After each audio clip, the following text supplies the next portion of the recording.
kollox jinsab lest biex tibda t-tieni fażi tal-proġett tal-Kappara.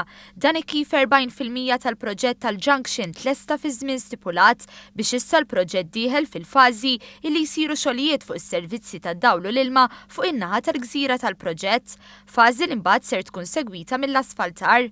Dawn iż-żviluppi tħabbru waqt li Pat Cox, il-Koordinatur Ewropew għal TEN-T Scandinavian Mediterranean Core Network Corridor li qed jiffinanzja żewġ proġetti ta' traffiku f'pajjiżna, żar dan il-proġett.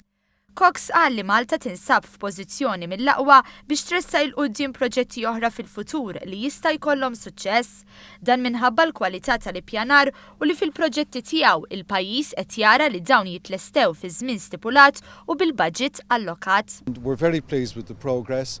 The physical works have to start, of course, but the studies are in place, the planning permits are in place, the tendering is being put together, the site clearance which will be necessary will happen, and the construction phase will probably already start next year. And even today we were looking at phase B of MARSA so that we can do 100% of what's needed and hopefully integrate phase A and phase B in the same construction lot.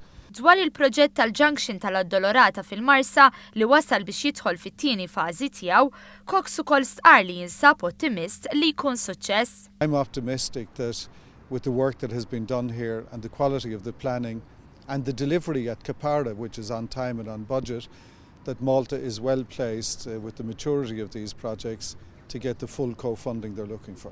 Min-naħa tiegħu il-Ministru għall-Infrastruttura u t-Trasport Joe Mizzi tenna li l-proġett tal-Kappara li beda f'Mejju tas-sena li għaddiet huwa ppjanat li jitlesta fi żmien stipulat f'Diċembru li ġej. Hawnhekk bħala fondi qegħdin iva se nagħmlu xi xogħol ieħor sibna bħal meta waqt li għaddej xogħol ċekkjajna l-bridge taħt u għafel bħala sibna li hemm ħsarat u qed nagħmluhom dawn jifri ħsarat, allura kellna nagħmlu xi xogħol ieħor u plas xogħol ieħor konnessjoni biex niddevjaw it-traffiku bħal da, però bħala flus u anke bħala żmien qegħdin on target. Perjodu li fih tranġaw difetti li nsabu fil-Ponta u Tolliq u l-mina tal-Università ta' Malta. Dawn issa saru aktar aċċessibbli għal persuni mexxin u se jkunu wkoll kompletament aċċessibbli u mamra b'kameras CCTV u dwal 24 siegħa kuljum. Ważi tifakkar kif il-proġett tal-Kappara għandu 3 anijiet ewlenin, jiġifieri li jelimina l-ġamjar ta' traffiku fiż-żona, li jnaqqas l-inċidenti wkoll f'din iż-żona u li għall-ewwel darba jkunu installati mekkaniżmi sabiex jonqos l-istorbju ġenerat mit-traffiku.